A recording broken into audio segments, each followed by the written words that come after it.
Hi guys, Mike here from KS Bushcraft Down Under. Well, my fishing buckets had a bit of a boo-boo. For some reason, the Plano Bucket Topper, which I love, has just disintegrated. And as you can see, it's just turned to dust. But this side where the sticker is in much better condition. It's still strong.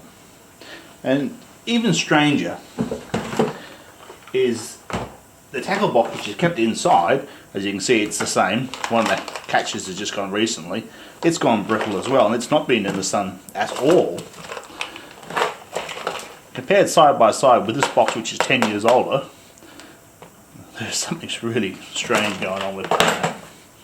So these are about $35, and I keep my gear in a shed with no windows, so it's not been in much light. And when I travel, I always sheet up the car so it's undercover when I am traveling. So I expect it to last more than 3 years.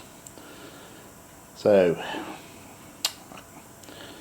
do I just go out and buy another one or redo the bucket? I love the bucket system. It's just right for the amount of gear I want when I go away on a trip or a trip down to the foreshore near where I live. I think I'm going to rebuild the bucket system. I've got a Yeti bucket and lid and an organizer.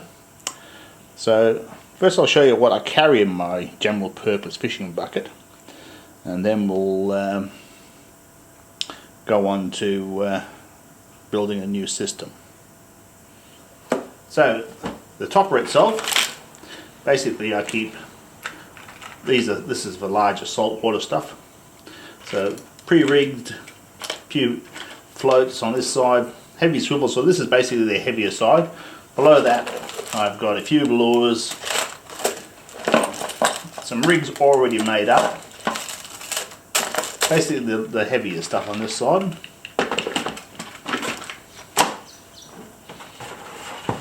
This has been a brilliant piece of kit. It just hasn't lasted. On this side I've got sinkers, a little pair of scissors, a few floats, squid jig, more smaller rigs, and it's just basically a surf caster. So that's it on the top. So I don't want the bucket top heavy because the bucket is very light. Below that I've got this Plano tackle box, which is now toast. So I'm going to order a new box. So this is basically my black brim estuarine fishing kit. So I can grab this, and below it I've got a bum bag, a pair of pliers, lighter rigs. Hello bird. Bird's coming to tell me he's hungry. In the bottom of the bucket I keep burley, spare hand caster. These rigs you can use for catching crabs when you don't have a full-size crab. Basic cheap knife. It's a line, bar of aniseed soap, big float, and a cutting board sitting in the bottom. And on the outside, bungee corded on, I've got a set of pliers. So this basic loadout suits me fine, but we need to make a more durable setup.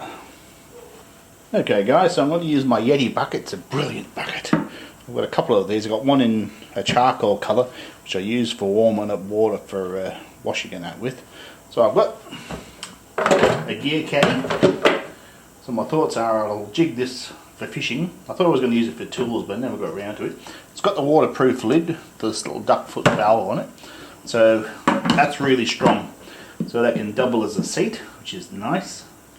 I was never brave enough to sit on the other one, and that was turned out to be good. I do have a rod holder which fits these slots on the side, so that's a bonus. It is heavier, but it does have a much better handle for carrying. So this will be the most of the work. We'll be setting out the removable caddy. So we're going to have a look at how I can do it, and we'll go from there. Well guys, that's a real bonus. The inserts of the Plano are a dead fit. Little gap there. So if I do something with extra height between these dividers, the second one will fit straight on top of the bottom one. Mind you, if I put the little ball sinkers on the bottom, they're only going to go one way, and that's going to be captured inside the side anyway. So that's a real win, it really is. Okay guys, I just rounded off with a Stanley knife and cut easy enough. So that'll go on the bottom there just perfect. My larger surf rigs will sit on top and hold them in there. So I'm really chuffed with that. I'll put hooks on one side. I might make something to hang lures downwards. Something there with edges on it. So that's good progress. Alright, I made this cutting board. I put this piece of wood on it here so that it wouldn't like vacuum seal to the bottom of the bucket. But I think I'll find a piece of plastic. I only made this as I was hacking away at bait one day on a concrete pier or jetty twice. So I don't think we need that anymore. Okay guys, this is my little bum bag here, or waste pack as we call them in Australia. It's looking a bit sad, but still holds them together zip wise. So in here I have a pair of pliers that is designed for fishing, for crushing split shot, reasonable enough quality. Rigs, I've got fluorocarbon leader for black bream fishing, and a Victorinox knife for cutting line and stuff. The Plano boxes I've got to go. Now that's almost completely rotten and one catch broken. So I'm going to order some more of these flambeau boxes. Currently on the eBay they're only $4 something each. So although not as good a fit as what it's designed for, that'll do the job just nice. And I think the rest of the contents has pretty much got it all covered.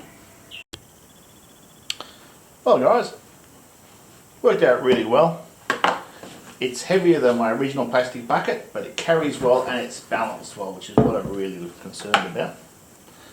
But I made a piece of plywood to sit under the lid, so I've still got a cutting board. It also helps retain the tackle which is floating under there. Doesn't interfere with the lid, so it's worked out well. Anyway guys, if this type of content helps you out and helps you make good things, don't forget to like and subscribe, and I'll catch you next time. Now who's come in the house, eh? Who's a naughty bird? Would you like some mealy worms, would you? Bet you would. Who's enjoying those, eh? Nice. Mmm, num-nums. Lovely, eh?